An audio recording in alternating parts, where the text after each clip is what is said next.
Hi hello నమస్తే welcome to విజయ మా ఊరు ఆడియో బుక్స్ ఛానల్. నేను విజయలక్ష్మిని. ఫ్రెండ్స్, నవల స్రవంతిలో శ్రీమతి యద్దనపూడి సులోచన రాణి గారి నవల విజేత ఆడియోగా వినిపిస్తున్నాను కదా. మరి ఈరోజు విజేత నవల ఆడియో 7వ భాగం వినిపించబోతున్నాను. మరి ఆలస్యం చేయకుండా కథలోకి వెళ్ళిపోదాం పదండి. వాసును తీసుకెళ్లి హైదరాబాద్లో స్కూల్లో చేర్పించి కావలసిన సదుపాయాలన్నీ చూసి వచ్చాడు మాధవ్. ఇల్లు కడుతున్న మేస్త్రి భార్య చనిపోవడం వల్ల ఇంటి పని ఆగిపోయింది. మాధవ్ ఇంట్లో భోజనం చేస్తున్న రుణం ఆయా ఎలాగూ ఉంచుకోవడం లేదు. సంధ్య కూడా ఉంచుకోదలుచుకోలేదు. బాబు పనులన్నీ ఇప్పుడు సంధ్య చూస్తోంది.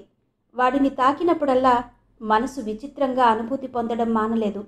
మాతృత్వానికి శాశ్వతంగా దూరమైన మనిషినని గుర్తు రావడం వలన వాడిని తాకినప్పుడల్లా మనసు విచిత్రంగా అనుభూతి పొందడం మానలేదు. మాతృత్వానికి శాశ్వతంగా దూరమైన మనిషినని గుర్తు రావడం వలన అందరు ఆడవాళ్లలా కాకుండా తన జీవితం ఈ విధంగా అష్టవంకరలు ఎందుకు తిరిగింది? వాసు వెళ్ళిపోవడంతో ఒంటరితనంతో శూన్యమైన సంధ్య మనసు మెల్లమెల్లగా తనకు తెలియకుండానే బాబు వైపు తిరగసాగింది.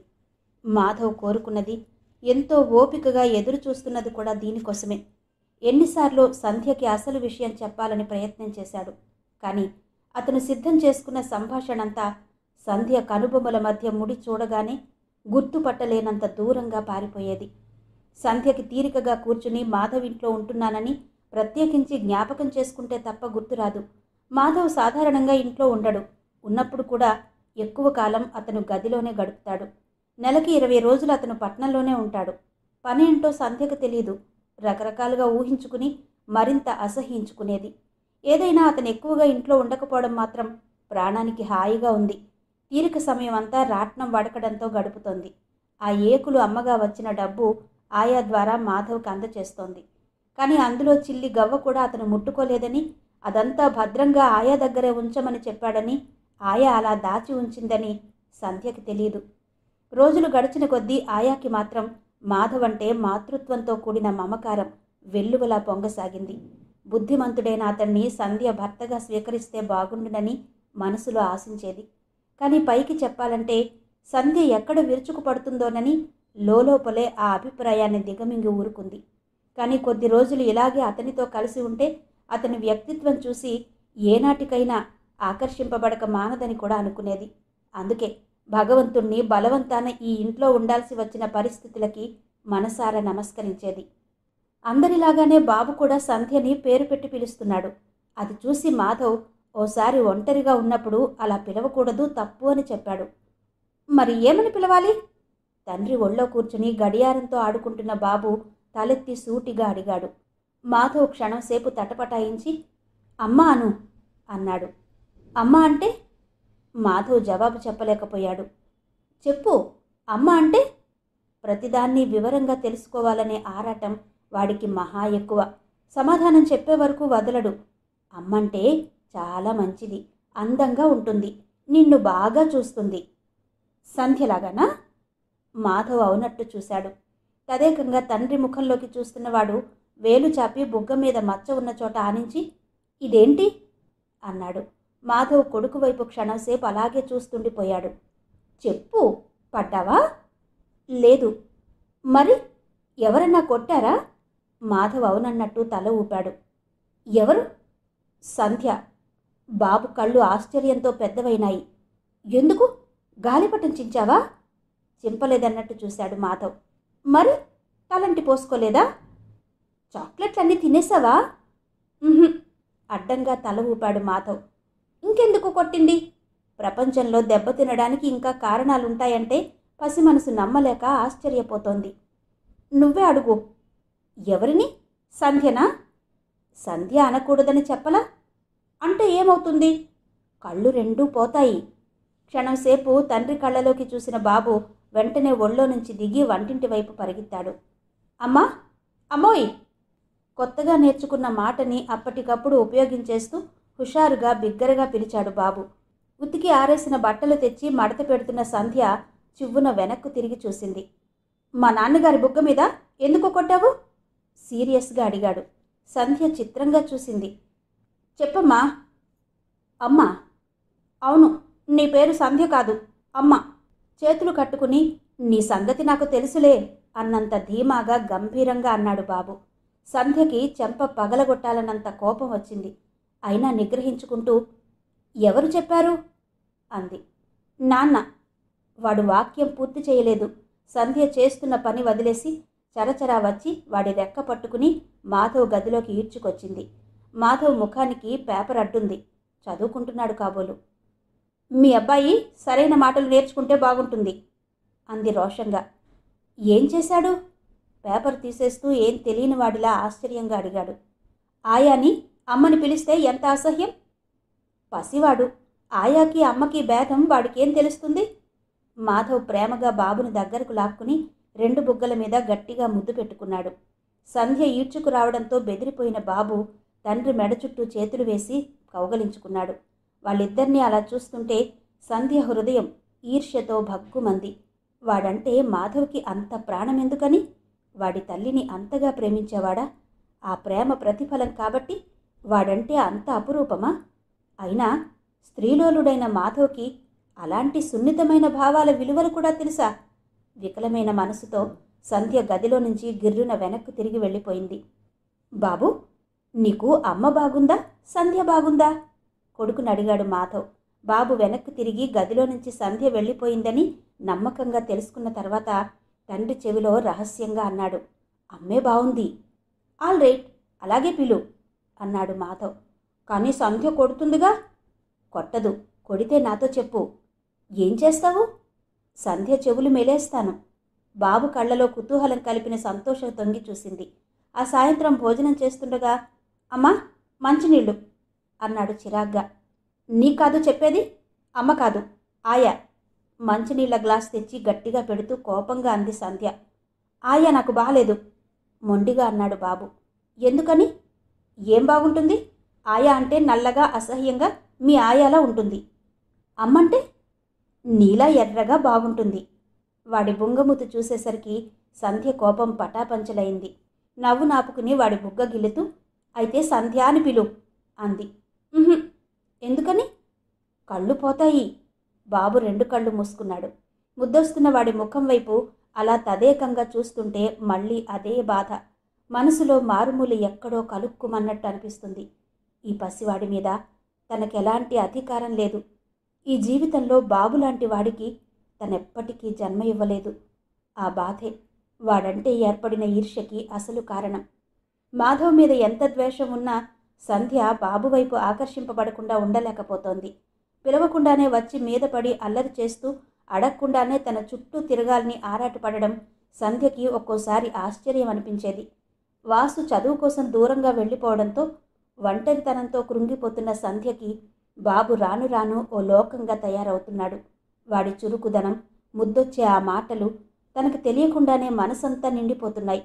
ఇప్పటికిప్పుడు ఒక్క అరగంట వాడు కనిపించకపోతే కళ్ళు బాబు కోసం ఇల్లంతా గాలిస్తాయి. కొద్దిసేపు వాడు వచ్చి మీద పడి ఏవేవో ప్రశ్నలతో వేధించి విసిగించకపోతే ఏదో ఆగిపోయినట్టే ఉంటుంది. ఇదంతా అప్పుడప్పుడు గుర్తుకు రాగానే సంధ్యకి ఎలాగో అనిపించసాగింది. బాబుని బాబుగా కాక మాధవ్ కొడుకుగా చూసి అసహ్యించుకోవాలని అనేక విధాల ప్రయత్నించసాగింది. కానీ లాభం లేకపోతోంది. ప్రియమైన బావకి సుధ నమస్కరించి వ్రాయునది. నేను పిల్లలు ఇక్కడ కులాసాగానే ఉన్నాం. నీ క్షేమం బొత్తిగా తెలియడం లేదు. నువ్వసలు ఆ పల్లెటూరు వదిలి ఇక్కడికి రావడం లేదా? లేక ఒకవేళ వచ్చినా నాకు కనిపించకుండా వెళ్ళిపోతున్నావా? ఈ మధ్య నిన్ను గురించి విన్న కొన్ని వార్తలను బట్టి నాకు రెండోదే నిజమని అనిపిస్తోంది. బావా, ఇది నిజమేనా? ఎవరో మనిషిని తెచ్చి ఇంట్లో పెట్టుకున్నావుట. ఇది ఆయన తనే స్వయంగా కళ్ళారా చూసి వచ్చాను అని చెప్పినా నమ్మలేకపోతున్నాను. పైనుంచి వారు నీ క్షేమం కోరి ఏదో హెచ్చరించబోతే మీద పడి కొట్టినంత పని చేశావుట. ఆయన ఇంటికొచ్చి ఇదంతా చెప్పి నాతో నువ్విక నుంచి మీ బావతో రాకపోకలు గాని ఉత్తర ప్రత్యుత్తరాలు గాని మానేయాలి అని ఖచ్చితంగా అత్తగారు వాళ్ల ముందు చెబుతుంటే దుఃఖంతో అవమానంతో నా గుండెలు ఎలా పగిలిపోయినాయో నీకు తెలుసా? అసలైనా అయిన వాళ్ళని కూడా నువ్వు అవమానించి పంపించడానికి వెనుతీయనంతటి ఆప్తురాలైపోయిందా ఆవిడ? అసలు ఆ మనిషి ఎవరు? నాకు ఆ ఊళ్ళో కాస్త చదువు సంధ్య కలిగిన మనుషులెవరూ కనిపించలేదే. అంటే నా బావ, పురుషలోకానికే మణిపూస లాంటి వ్యక్తిత్వం కల నా మాధవ్ చివరికి ఓ పల్లెటూరి కులుకులాడికి లొంగిపోయి ఆమె చెప్పు చేతల్లో నడుస్తున్నాడు అంటే ఆ నిజం నమ్మే బదులు ఎందులోనైనా పడి చావడం ఉత్తమం అనిపిస్తోంది. అయినా నీకా కర్మేంటి? అయినింటి పిల్లని చేసుకుని మా అందరిలా పిల్లా జల్లాతో సుఖంగా సంసారం గడపకుండా ఈ దిగజారడమేంటి? ఎంత ఆలోచించినా నాకేమీ అర్థం కావడం లేదు. బావా, ఇప్పుడే చెబుతున్నా, ఆ మనిషి ఎవరో తక్షణం నువ్వు ఇంట్లో నుంచి వెళ్ళగొట్టకపోతే స్వయంగా నేనే వచ్చి ఆ పని చేస్తాను.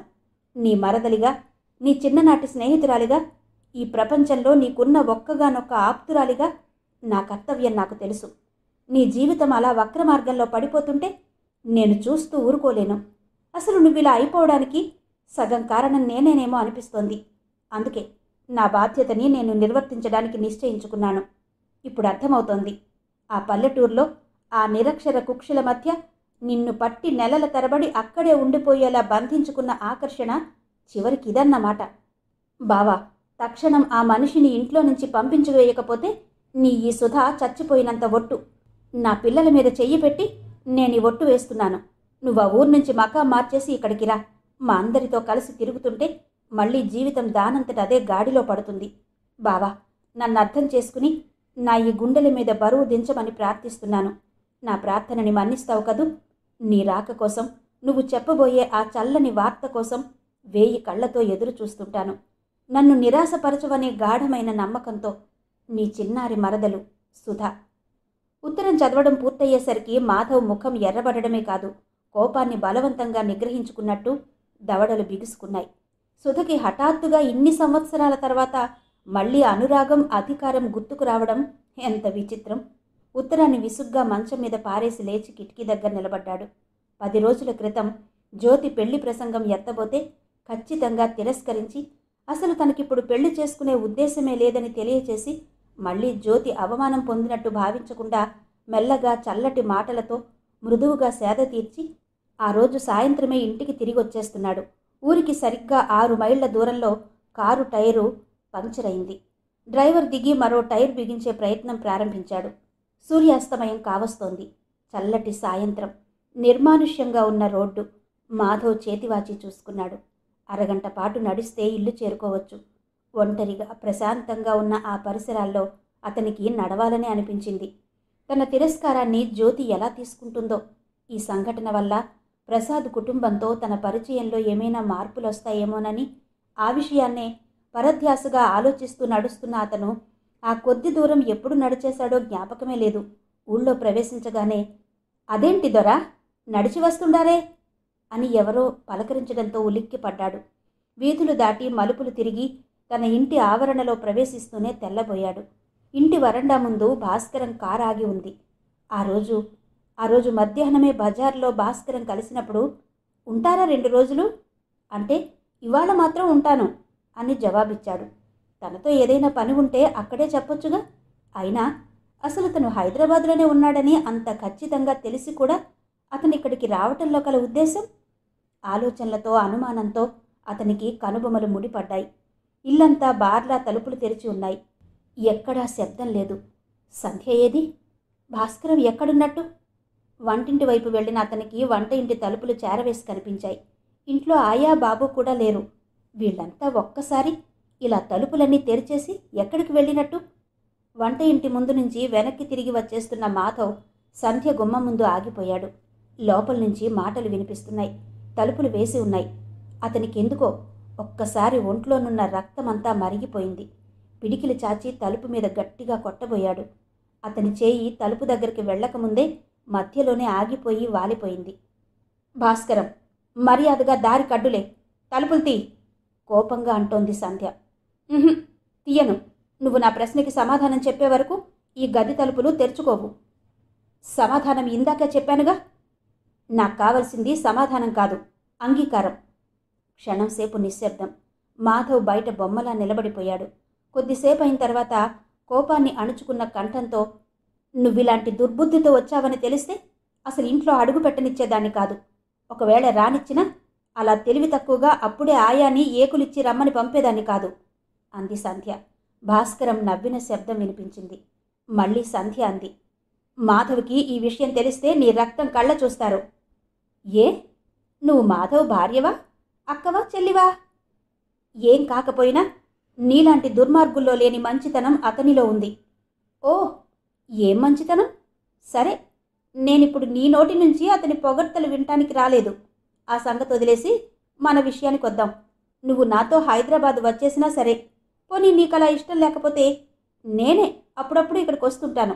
ఎలాగైనా నువ్వు నాకు కావాలి. నువ్విలా మాధవ్ ఇంట్లో ఉండడానికి వీల్లేదు అన్నాడు. నువ్వెవరు చెప్పడానికి? నేనెవర్నా? క్షణంసేపు ఆగి, నీ జీవితంలో ఉన్న భయంకరమైన రహస్యం ఒకటి నా చేతిలో ఉంది. ఏ, బెదిరిస్తున్నావా? నా మాట విని నా దానివి కమ్మని బ్రతిమిలాడుతున్నాను. నువ్విలా మాధవ్తో ఒంటరిగా ఉన్నావని తెలిస్తే మా ఆవిడ ఒక్క క్షణం కూడా నిద్రపోదు. తక్షణం వచ్చి నిన్ను మెడబట్టి బయటికి గెంటితే గాని పచ్చి మంచినీళ్ళు కూడా ముట్టదు. అనవసరంగా ఎందుకు అవమానం పొందుతావు? ఆ బావ మరదళ్ల మధ్య నువ్వెందుకు అడ్డు వెళ్ళాలి? నువ్వు తలుపు తీస్తావా తీయవా? కోపంగా అంది సంధ్య. నేను తీయను. కావాలంటే నువ్వొచ్చి తీసుకో, నాకు అభ్యంతరం లేదు. నువ్వడ్డంలే. అన్నీ నువ్వు చెప్పినట్టు వినాలని ఎక్కడుంది? అయితే నేనే తీస్తాను. మరుక్షణంలో తలుపు తీయబోయిన శబ్దం. ఆ వెంటనే సంధ్య, నా సంధ్య అన్న భాస్కరం గొంతును ఛీ వదులు అని సంధ్య పెనుగులాట. ఆ రెండిటి మధ్య సంధ్య అన్న మాధవ్ కంఠం ఉరిమిన చప్పుడు, అతని చెయ్యి పిడుగుపడ్డట్టు తలుపుని కొట్టడం అన్నీ ఒక్కసారిగా కలగా పులకంగా జరిగిపోయాయి. సంధ్య, నిన్నే, తలుపు తీ! మాధవ్ అరిచాడు. అతని ముఖం కూడా చెమటలు పట్టాయి. వెంటనే తలుపులు తెరుచుకున్నాయి. తెరిచిన తలుపుల మధ్య బెదిరిపోయిన కళ్లతో ఆయాసపడుతూ సంధ్య నిలబడింది. తనని చూడగానే సంధ్య కళ్లలో కనిపించిన భావం చూసి వెంటనే ముందుకు అడుగు వేసి తన చేతుల్లో వాలిపోతుందనే అనుకున్నాడు. కానీ సంధ్య ఎంతో ప్రయత్నం మీద నిగ్రహించుకుని గుమ్మం పట్టుకుని ఆగిపోయింది. హలో మాధవ్, ఎప్పుడు రావడం? భాస్కరం నవ్వు తెచ్చిపెట్టుకుంటూ అన్నాడు. మాధవ్ వేలు పెట్టి బయటకు చూపిస్తూ 5 నిమిషాల్లో నువ్వు ఈ ఇంటి ఆవరణ దాటి వెళ్ళిపోవాలి అన్నాడు. భాస్కరం కళ్ళు ఆశ్చర్యంతో పెద్దవైనాయి. కోపం తెచ్చిపెట్టుకుంటున్నట్టుగా, నువ్వింట్లో లేని సమయం చూసి నేనేమీ నీ వస్తువుని ఎత్తుకుపోవడానికి రాలేదులే. సంధ్య నేను పాత స్నేహితులం. ఏం సంధ్య? అతని వాక్యం పూర్తి కానేలేదు. మాధవ్ కాలర్ పట్టి దగ్గరకు లాగి గుమ్మంలో నుంచి బయటకు తోస్తూ గెటౌట్ రాస్కెల్ అన్నాడు. మాధవ్ కూడా వాక్యం పూర్తి చేయలేదు. భాస్కర్ చెయ్యి వచ్చి అతని చెంప మీద చెడేలు మంది. క్షణంలో సగం సేపు భయంకరమైన నిశ్శబ్దం ఏర్పడింది. అంతే, మరుక్షణంలో మాధవ్ ఒక అడుగు ముందుకు వేసి భాస్కరం షర్టు గుండీల దగ్గర పట్టుకున్నాడు. మొదట భాస్కరం ఆ చెంప ఈ చెంప అదిరిపోయింది. ఆ తర్వాత మాధవ్ తోసిన తోపుకు వెళ్ళి గోడ దగ్గర పడ్డాడు. అతనెలాగో లేవబోతుంటే ఈ లోపల మాధవ్ వచ్చి టై పట్టుకుని పైకి లాగాడు. అతని కుడి చెయ్యి పిడికిలిగా మారి అతన్ని మళ్లీ డొక్కలో ఆ పక్క ఈ పక్క గుద్దింది. భాస్కరం కింద పడ్డాడు. కోపంతో వివేకం కోల్పోయిన మాధవ్ మళ్లీ చెయ్యెత్తాడు. కానీ అప్పటికే తేరుకున్న సంధ్య కెవ్వుమంటూ వచ్చి అతను ఎత్తిన చేతిని బలవంతంగా దించేసి దాన్ని గట్టిగా పెనవేసుకుని పట్టుకుంది. ఊపిరి పీల్చుకోవడానికి ఆగిన మాధవ్కి స్పృహ వచ్చి తను చేసిన పని గుర్తుకొచ్చింది. మీరు మీరు అతన్ని చంపేశారు అంది సంధ్య ఏడుస్తూ. ఏం లేదు. మాధవ్ సంధ్య చేతిని వదిలించుకుని వంటింటి వైపు వెళ్ళాడు. అతను నీళ్ల గ్లాసుతో తిరిగి వచ్చేసరికి మోకాళ్ల మీద కూర్చుని భాస్కరం భుజాలు పట్టి ఊపుతూ భాస్కర్ భాస్కర్ అంటోంది సంధ్య. కొద్దిగా నీళ్లు తాగిస్తే సరి, అతనే సరవుతాడు. తను కూడా మోకాళ్ల మీద కూర్చుని నీళ్లు తాగించబోయాడు. సంధ్య అతని వైపు తీక్షణంగా చూసి అతని చేతిలో గ్లాసు విసురుగా లాక్కుంది. భాస్కర్ భాస్కర్ అని మృదువుగా పిలుస్తూ ఎలాగో నీళ్లు తాగించింది. క్షణంసేపు సంధ్య వైపు భాస్కర్ వైపు మార్చి మార్చి చూసిన మాధవ్ తర్వాత మెల్లగా అక్కడి నుంచి లేచి వెళ్ళిపోయాడు. అతని నాలుక కూడా పొడారిపోయింది. అతనికి కూడా దాహం వేస్తోంది. వంటింట్లో మంచినీళ్లు తాగిన వెంటనే అతను బయటకు రాలేకపోయాడు. చెప్పలేనంత నీరసం, తన మీద తనకే అర్థం లేని కోపం, తన బలహీనతకి సిగ్గు అన్నీ కలిగాయి. అతను తిరిగి వచ్చేసరికి భాస్కరం లేచి సంధ్య సాయంతో హాల్లోకి వెడుతున్నాడు.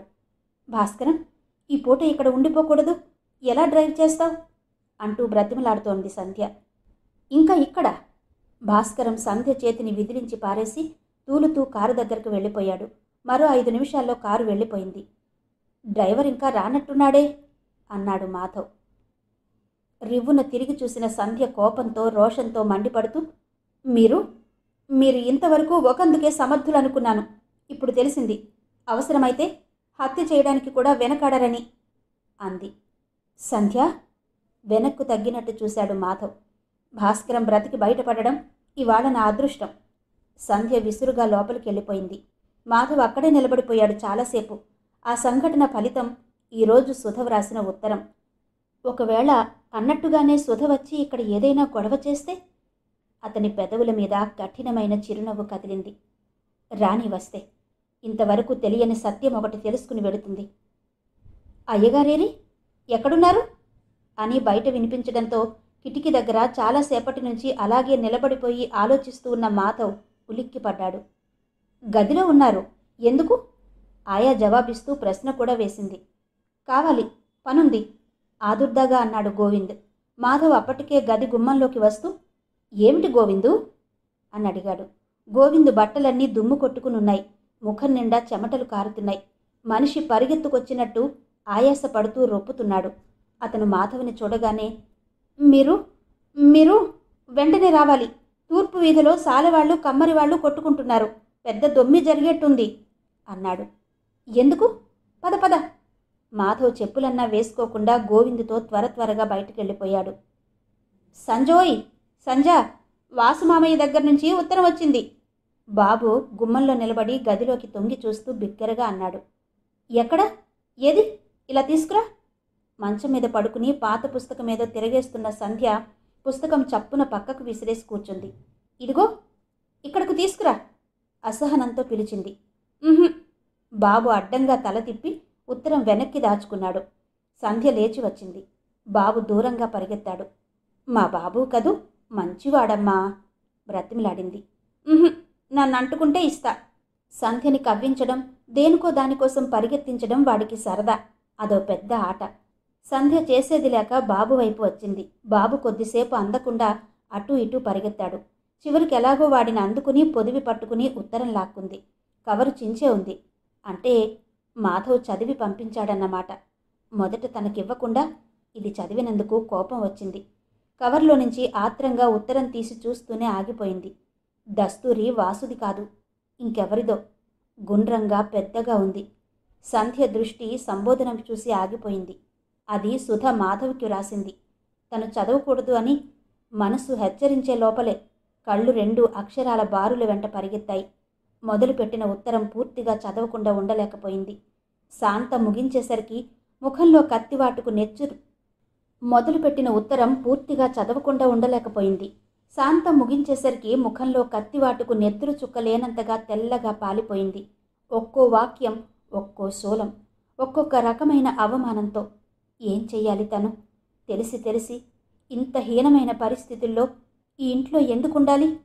నువ్వు ఈ ఇంట్లో ఒంటరిగా ఉన్నావని తెలిస్తే మా ఆవిడ ఒక్క క్షణం కూడా నిద్రపోదు. పచ్చి మంచినీళ్లు కూడా ముట్టదు. అనవసరంగా ఆ బావ మరదళ్ల మధ్య నువ్వెందుకు అడ్డు అంటూ భాస్కరం హెచ్చరిక గుర్తుకొచ్చింది. మొన్న ఇక్కడ మాధవ్ చేత అవమానం పొందిన భాస్కరం లేని రంగులు పూసి వికృతమైన అర్థం కల్పించి భార్యకు చెప్పి ఉంటాడు. ఒకవేళ అన్నట్టుగానే సుధ వస్తే? రాణి ఏమంటుందో తను స్వయంగా చూస్తుంది. సంధ్య మనసు చేదు పదార్థం తిన్న వెగటుతో విలవిలలాడసాగింది. బాబు ఎప్పుడో అక్కడి నుంచి వెళ్ళిపోయాడు. చాలాసేపు అయిన తర్వాత లాంతరు వెలిగించి తెచ్చి హాల్లో మధ్యగా ఉన్న ఇనప తీగకి వేళ్లాడదీయబోతున్న ఆయా చేతిలో ఉత్తరంతో రెప్ప వెయ్యకుండా శూన్యంలోకి చూస్తున్న సంధ్యను చూసి తెల్లబోతూ, సంధ్య అని పిలిచింది. సంధ్య కళ్ళు యాంత్రికంగా ఆయా వైపు తిరిగాయి. అదేంటి అలా ఉన్నావే? ఎక్కడి నుంచి ఉత్తరం? ఆదుర్దాగా వస్తూ అడిగింది. ఇది మనకి కాదు. ఆయా మాటలతో ఈ లోకంలోకి వచ్చిన సంధ్య లేచి నిలబడుతూ అంది. అందులో ఏమైనా విశేషం ఉందా? అనుమానంగా చూసింది ఆయా. బాబు ఏడి? ఏం చేస్తున్నాడు?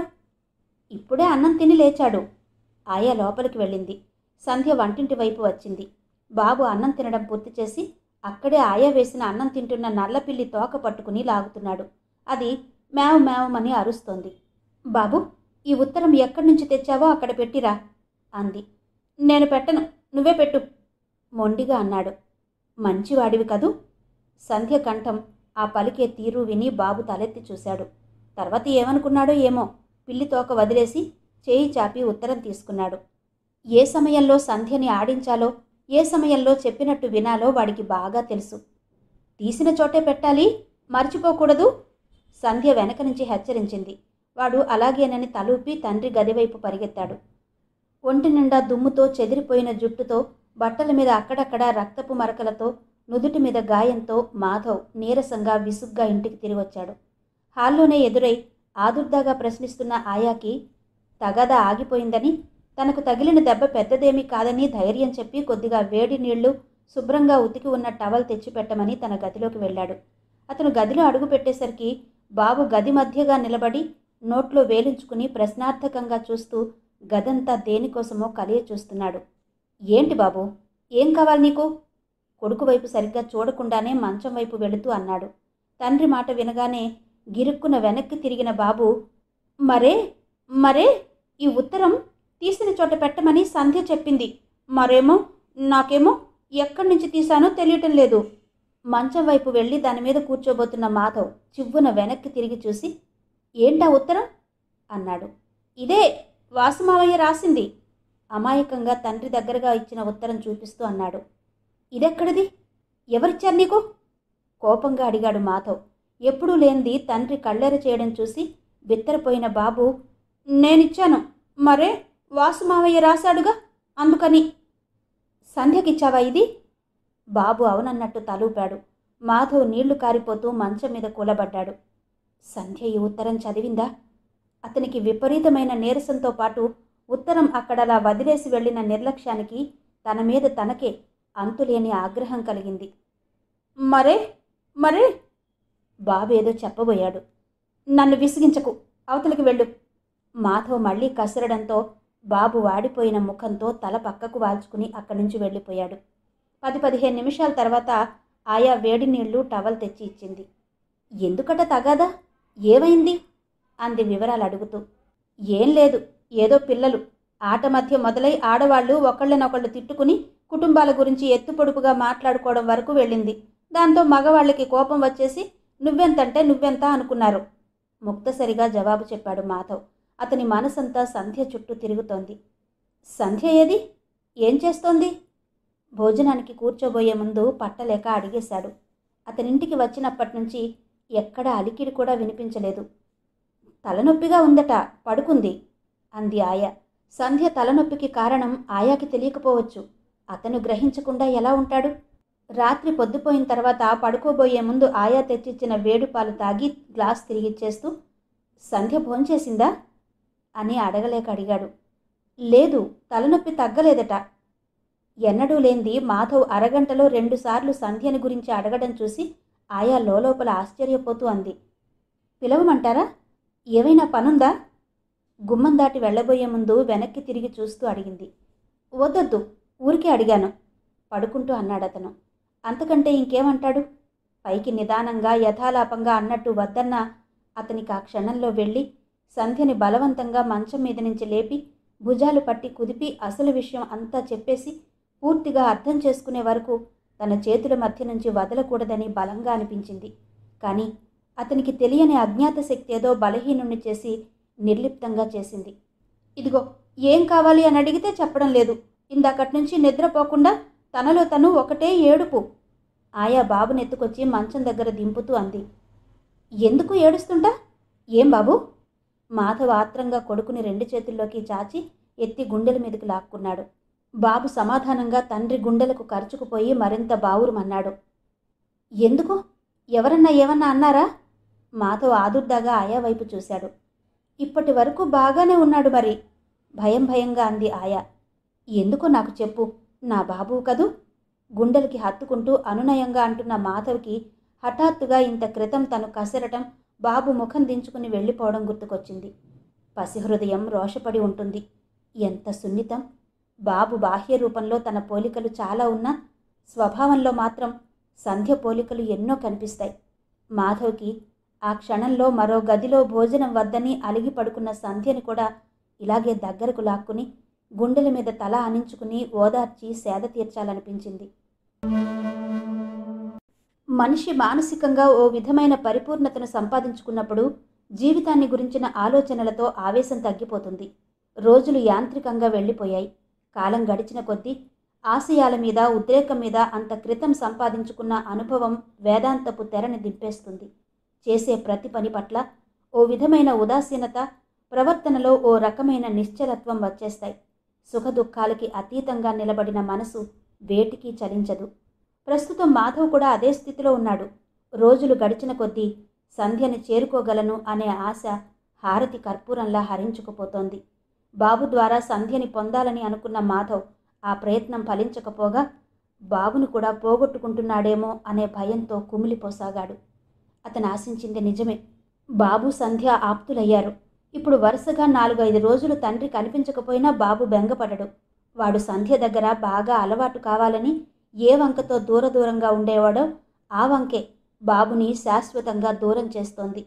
తను ఆశించింది లభించిందనే తృప్తి అతనికేమీ లేకపోగా పైనుంచి విపరీతమైన అశాంతితో మనసు విలవిలలాడసాగింది. సంధ్య తన చుట్టూ గీసుకున్న గిరి నుంచి ఒక్కడుగు ముందుకు వేయకుండానే బాబుని అందులోకి లాక్కుంటుంది. బయట నిలబడిపోయిన మాధవ్ తనకు ఆ పరిధిలో ప్రవేశించే అర్హత లేకుండా ఎప్పటిలాగా బయట ఒంటరిగా నిలబడిపోయాడు. సంధ్య మనసులో అతని పట్ల ఉన్న ద్వేషం దోసగింజంత కూడా తగ్గలేదు. ఓ విధంగా విజయం పొందిన మాధవ్ ఇంకో రకంగా చిత్తుగా ఓడిపోయాడు. రాత్రింబవళ్ళు బంతుల్లా దొర్లిపోతున్నాయి.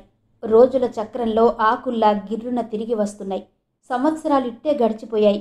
విపరీతమైన వేగంతో పరిభ్రమిస్తున్న ఈ కాలచక్రం వైపు చిన్నపిల్లవాడిలా విహ్వలంగా నిశ్చేష్టుడై చూస్తూ నిలబడిపోవడం తప్ప అతనేం చెయ్యలేకపోతున్నాడు. శారీరకంగా దారుఢ్యం తగ్గకపోయినా అతనికి మానసికంగా వార్ధక్యం వచ్చేసినట్టు అనిపించసాగింది. సంధ్య కాలు పెట్టిన వేళా విశేషమో లేక బాబు పేరు బలమో తెలియదు గాని మాధవ్ వ్యాపారంలో ఒక చేతితో వేస్తే 10 చేతులతో అందుకోవలసినంత లాభం తెచ్చి అందిస్తోంది. అతను ఏది పట్టినా బంగారం అవుతోంది. కానీ ఏం లాభం? మనిషికి మనశ్శాంతి కొనివ్వలేని ఆ డబ్బును అతనేం చేసుకుంటాడు? అందుకే బాబు పేరు మీద బ్యాంకులో భద్రపరుస్తున్నాడు. ఆ రోజు మాధవ్ రాబోతున్న దసరాకి బాబుతో పాటు ఇంట్లో అందరికీ బట్టలు తెచ్చి ఇచ్చాడు. 4 రోజుల క్రితం అతని కళ్ల ముందు జరిగిన సంఘటన శూలంలా అతని హృదయాన్ని తూట్లుగా పొడుస్తోంది. ఆ రోజు అతను భోజనం ముగించుకుని గదిలో కూర్చుని పేపర్ చూసుకుంటున్నాడు. బాబు అక్కడే కూర్చుని ఆడుకుంటున్నాడు. సంధ్య ఏదో పని మీద ఆ గదిలోకి వచ్చి అక్కడ మాధవ్ని చూసిన వెంటనే వెనక్కి తిరిగి వెళ్ళబోయింది. ఇంతలో బాబు పరుగెత్తుకెళ్ళి అమ్మా అంటూ కొంగు పట్టుకున్నాడు. సంధ్య వదిలించుకు వెళ్ళబోయింది. బాబు వదల్లేదు. పైనుంచి నవ్వుతూ మరింత గట్టిగా పట్టుకుని తన వైపు లాగాడు. అసలే పాత చీర, అప్పటికే కాస్త చిరిగి ఉంది కాబోలు. బాబు పట్టుకు లాగగానే పర్రున గుండెల మధ్యకి చిరిగి ఊడి వచ్చింది. క్షణంసేపు కొయ్యబారిపోయిన సంధ్య వెంటనే 2 చేతులు వక్షానికి అడ్డం పెట్టుకుంది. తన చేతుల్లోకి ఊడి వచ్చిన చీరను చూసి బాబు పకపక నవ్వాడు. మాధవ్ తెల్లబోయి చూస్తున్నాడు. సంధ్య వెంటనే వంగి బలంగా వాడి వీపు మీద ఒక్కటి చరిచి గిరుక్కున తిరిగి మెరుపులా వెళ్ళిపోయింది. మాధవ్ లేచి వచ్చి ఏడుస్తున్న బాబుని దగ్గరకు తీసుకుని సముదాయించాడు. ఆ సాయంత్రం భోజనం చేసి చెయ్యి కడుక్కుని ఇవతలికొస్తుంటే వంట ఇంటి గుమ్మం పక్కన నిలబడిన సంధ్య తల వంచుకుని కాలి బొటనవేలు నేల మీద వ్రాస్తూ క్షమించండి అంది. ఎందుకు? ఆశ్చర్యపోతూ అడిగాడు. చీర చిరిగిపోయిందనే కోపంతో బాబును కొట్టాను. అది నా తప్పే అంది సంధ్య. నీకా హక్కుంది. ఇంకో మాటకి అవకాశం ఇవ్వకుండా అక్కడి నుంచి వచ్చేశాడు. మర్నాడు అదే చీర సంధ్య కట్టుకోవడం చూసి అతని మనసు కృంగిపోయింది. అందుకే ఈరోజు ఆయాతో పాటు ధైర్యం చేసి సంధ్యకి కూడా చీరలు తెచ్చాడు. ఎక్కువ ఖరీదు పెట్టుకుంటే విసిరి ముఖం మీద కొడుతుందని భయం. అందుకే మామూలు చీరలు తెచ్చాడు. ఏంటవి? అంది సంధ్య చీరలున్న పెట్టె తెచ్చి ఇచ్చేస్తూ. అందులో ఉన్నవి చీరలని ఇద్దరికీ తెలుసు. నీకే గోడవైపు తిరుగుతూ అన్నాడు. సంధ్య ముఖంలో కనిపించబోయే భావం అతనికి తెలుసు. అది చూసి భరించగలిగే శక్తి రోజురోజుకి సన్నగిల్లుతోంది. ఈ మధ్య మరీ దిగజారిపోతున్నాడు. నాకెందుకు? నొసలు చిట్లిస్తూ అంది. దసరాకి ఇంట్లో అందరికీ బట్టలు తెస్తూ నీకు తెచ్చాను. అందులో ప్రత్యేకత ఏం లేదు. కనీసం అలా అంటేనైనా తీసుకుంటుందేమోనని అతని ఆశ. ఓహో! సంధ్య నిర్లక్ష్యంగా అన్న ఓహో అతని గుండెల్ని నిర్దాక్షిణ్యంగా చీలుస్తుంది. అది భరించగల శక్తి అతనిలో ఇంకిపోతోందని సంధ్యకి ఎలా తెలుస్తుంది? ఇంకా ఎన్ని రోజులు తనకి నరకం? అణువణువున ఈ చిత్రహింస ఇంకా ఎన్ని యుగాలు? మాధవ్ బిగబట్టి నిలబడ్డాడు. మీరు ప్రత్యేకత చూపించారా లేదా అని నేను అడగడానికి రాలేదు. ఇవి నాకు అనవసరమని చెప్పి వెళ్ళడానికి వచ్చాను. ప్యాకెట్ మంచం మీద పడేసి వెళ్ళిపోబోయింది. వెంటనే ఇటు తిరిగిన మాధవ్ చెయ్యి పట్టి ఆపాడు. సంధ్య ఉలిక్కి పడడం అతను గమనించకపోలేదు. సంధ్య, ఒక్కటడుగుతాను, జవాబు చెప్పు అన్నాడు. సంధ్య మాట్లాడలేదు, వెనక్కి తిరగలేదు. నిటారుగా అలాగే నిలబడిపోయింది. నా మీద అసహ్యం ఉంటే ప్రతీకారం ఎందుకు తీర్చుకోవు? కనీసం నోరు తెరిచి నా ముఖం మీద ఎందుకు చెప్పవు? అడుగడుగునా నీ నిర్లక్ష్యంతో ఇలా కాస్త కాస్త ఎందుకు చంపుతావు నన్ను? సంధ్య మాట్లాడలేదు. చెప్పు సంధ్య, చెప్పు, చెయ్యి మరింత బిగించి పట్టుకుంటూ అడిగాడు. అప్పటికీ సంధ్య నోట్లో నుంచి మాట రాలేదు. నేను నీకు అన్యాయం చేసిన మాట నిజమే. నేను కాదనడం లేదు. అది గుర్తించి నీ జీవితం చక్కదిద్దాలని ఎంత ప్రయత్నం చేస్తున్నానో నువ్వు గ్రహించవెందుకు? మళ్ళీ మౌనం. మాట్లాడవే, నాకు అవకాశం ఎందుకు ఇవ్వవు? నాకిష్టం లేదు. ఎవరేం చేసినా నేను పోగొట్టుకున్నది తిరిగి పొందలేను. కాబట్టి నాకు అవసరం లేదు. ఇద్దరి మధ్య నిశ్శబ్దం ఏర్పడింది. చెయ్యి వదిలేస్తున్నాడు అనుకుంది. అతని చేతివేళ్లు వదులైనట్టే అయి వెంటనే మరింత బలంగా బిగుసుకున్నాయి. రెండో చెయ్యి భుజం మీద వేసి బలంగా గిరుక్కున తన వైపుకు తిప్పుకున్నాడు. అనుకోకుండా చేసిన ఈ పనితో సంధ్య అతని గుండెల దగ్గరగా ముఖాముఖి వచ్చేసింది. క్షణంసేపు ఇద్దరూ ఒకళ్ళ కళ్ళలోకి ఇంకొకళ్ళు తీవ్రంగా చూస్తూ నిలబడిపోయారు. సంధ్య, ఇప్పుడే చెబుతున్నా, ఎంతకాలం ఓపిక పట్టాలో అంతకంటే ఎక్కువే ఓపిక పట్టాను. ఇక నా చేత కాదు. నువ్వు నన్ను సక్రమంగా నీ జీవితంలోకి ప్రవేశించనివ్వకపోతే బలవంతంగా ఆ పని చేయాల్సి వస్తుంది. నన్ను రెచ్చగొట్టకు, అది నీకు మంచిది కాదు. సంధ్య కళ్ళలో నిప్పులు కురుస్తున్నాయి. ఇప్పుడు మీరలా చెయ్యండి. ఏముంది? చదువు నెపంతో వాసుని దూరం చేశారు. మంచితనం ఎరగా చూపించి ఆయాని లొంగ తీసుకున్నారు. నోరు తెలియని పసిపిల్లాడితో అమ్మ అని పిలిపించడంలో మీ ఉద్దేశం ఏంటి? మీ మనసులో ఉన్న నీచభావం నేను గ్రహించలేదనా? నాకింక మీరు చేసే చెడేముంది? సింహంతో మేకపిల్ల కలియబడలేదని తెలుసుకోలేని మూర్ఖురాలను కాదు. దిగజారిన నా పరిస్థితుల ఆధారంగా తీసుకుని అవసరంలో ఆదుకున్నాను అనే నెపంతో నా నుంచి మీరు ఏం కోరినా కోరవచ్చు. మీ పశుబలంతో నా శరీరాన్ని మళ్ళీ లొంగ తీసుకుంటే తీసుకోవచ్చు. కానీ ఎప్పటికీ నా కంఠంలో ఊపిరి ఉండగా నన్ను, నా మనసుని గెలుచుకోలేరు. సంధ్య, మాధవ్ వెన్నుపోటు తిన్న మనిషిలా చెయ్యి వదిలేశాడు. సంధ్య వెంటనే గిరుక్కున వెనక్కు తిరిగి వెళ్ళిపోయింది. ఆ వెళ్లటంలో కంగారు కానీ భయం కానీ లేదు. సగర్వంగా మహారాణిలా ఠీవిగా తలెత్తి మెల్లగా వెళ్ళిపోయింది. మాధవ్ నీరసంగా మంచం మీద కూలబడిపోయాడు. ముఖం నిండా చిరు చెమటలు అలుముకున్నాయి. ఆ నిమిషంలో చూడలేదు కానీ చూస్తే సంధ్య మనసు కూడా నీరు కారిపోయేంత దీనంగా ఉంది అతని ముఖం. భగవాన్, ఏం చెయ్యాలి? ఇద్దరి మధ్య ఉన్న ఈ అఘాతం పూడే ఉపాయమే లేదా? భయంకరమైన బ్రహ్మరాక్షసి మెల్లిమెల్లిగా నోరు తెరిచి పెద్దది చేసినట్టు నానాటికి పెరిగిపోతోంది. కానీ తరగడం లేదే. దీన్ని దాటడం ఎలా? ఒకవేళ ఎలాగో జీవితాన్ని పణంగానైనా పెట్టి అతి ప్రయాసతో అవతలికి చేరితే సంధ్య నిర్దాక్షిణ్యంగా మళ్ళీ అందులోకి తోసేస్తుందే కానీ ఆప్యాయతతో దగ్గరకు తీసుకోదు. అది ఈ రోజుతో స్పష్టంగా తెలిసిపోయింది. ఆడవాళ్లు సుకుమారులు, సున్నిత స్వభావులు అంటారే. సంధ్య మనసులో నాజూకుతనం అనేదే లేదా? పాషాణంలా కఠినంగా ఉన్న ఈ సంధ్యలో ప్రాణం పోసి సజీవంగా చేసేదెలా?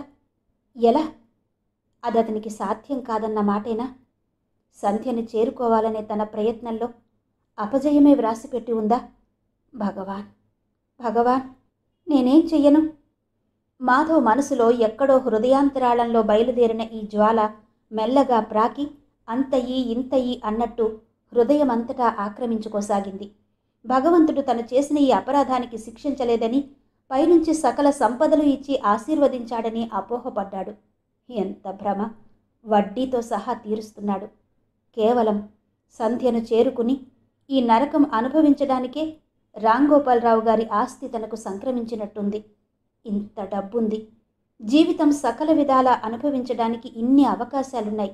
కానీ తనేదైనా సుఖమనేది ఎరుగున్నాడా? అతని మనసు 1000 రంపాలతో చీల్చి చిన్నాభిన్నమైన ఆ ముక్కల్ని అశాంతి అనే అగ్నిలో కాలుస్తున్నట్టుగా అనిపించసాగింది.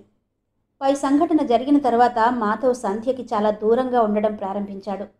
అతను పైకి ఎంత మామూలుగా ఉన్నట్టు నటిస్తున్నా లోపల బద్దలవుతున్న అగ్నిపర్వతాలు, వాటి దావానలం మెల్లగా అతని ఆరోగ్యాన్ని హరించింది. మనిషి రంగు తగ్గిపోయాడు. కళ్ళ కింద నల్లటి చారలేర్పడ్డాయి.